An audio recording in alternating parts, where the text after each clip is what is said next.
नरेंद्र मोदी बनाम राहुल गांधी और बीच में है बिहार का विधानसभा चुनाव।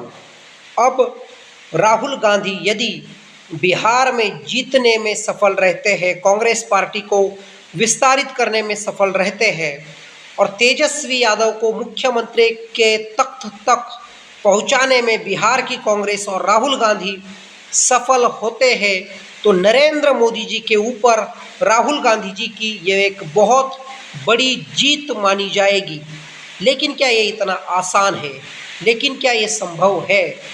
बिहार में एनडीए अलायंस नीतीश कुमार, सम्राट चौधरी और अन्य जो भी भारतीय जनता पार्टी के नेता है, जिसमें deputy chief minister Vijay Sinha और नीतीश कुमार के पार्टी में नेक्स्ट जनरेशन का लीडर भले ही नज़र न आता हो, लेकिन लोकसभा के चुनाव के वक्त उनके पार्टी को भी सफलता मिली है बिहार के भीतर, इसे भूलना नहीं होगा।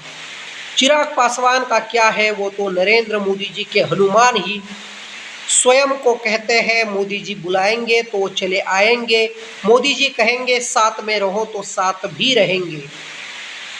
लेकिन राहुल गांधी जी को एक बहुत बड़ी चुनौती इस वजह से है क्योंकि जितनी मजबूत और जितनी विस्तारित, जितना बड़ा संगठन भारतीय जनता पार्टी का बिहार में है, उतना मजबूत संगठन कांग्रेस पार्टी का नहीं है, उतनी विस्तारित कांग्रेस पार्टी नहीं है। तो एक तरीके से आरजेडी के छत्र छाया में कांग्रेस बिहार के भीतर रहती है, लेकिन अब स्वयं के पार्टी को विस्तारित करते हुए और आरजेडी को भी बेहतरीन, उनके भी एमएलए आए, ये राहुल गांधी जी की राष्ट्रीय नेता के तौर पे जिम्मेदारी ज़रूर होगी। क्योंकि जिस प्रकार की दोस्ती वोटर अधिकार यात्रा के वक्त राहुल गांधी और तेजस्वी यादव में दिखा है, शानदार कॉम्बिनेशन तो दिखा है, लेकिन क्या सही तरीके से सीट बंटवारा होगा? और राहुल गांधी जी की प्रतिष्ठा, राहुल गांधी जी का मान सम्मान अब बिहार के चुनाव के वक्त ज़रूर लगेगा।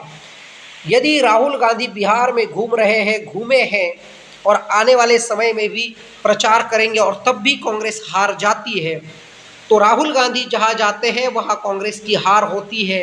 ये एजेंडा, ये नैरेटिव पहले ही भारतीय जनता पार्टी ने चलाया है।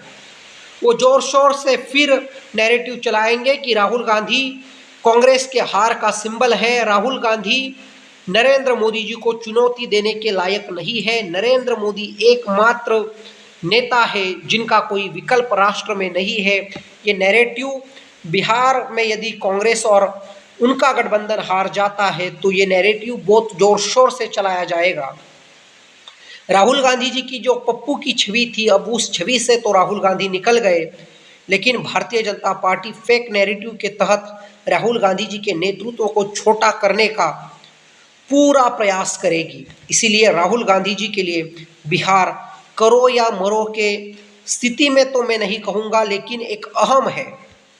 और यदि वो बिहार में जीत जाते हैं, बहुमत उनको, उनके अलायंस को मेजोरिटी मिल जाती है, दूसरी ओर से प्रशांत किशोर सरदर्द उनका बने हुए हैं, इसीलिए बिहार की जंग, बिहार की विधानसभा जीतना इतना आसान नहीं होगा। रन होगा बिहार में और जो जीतेगा वही सिकंदर होगा। राष्ट्रीय राजनीति पर ज़रूर इसका प्रभाव होगा, चाहे वो नेतृत्व नरेंद्र मोदी जी का हो या राहुल गांधी जी का हो। दोनों के नेतृत्व क्षमता को बिहार का चुनाव एक अग्नि परीक्षा की तरह होगा, इसमें मुझे तो कोई संदेह नहीं है। तो आपको क्या लगता है राहुल गांधी जी, नरेंद्र मोदी जी और आने वाले बिहार विधानसभा चुनाव के बारे में?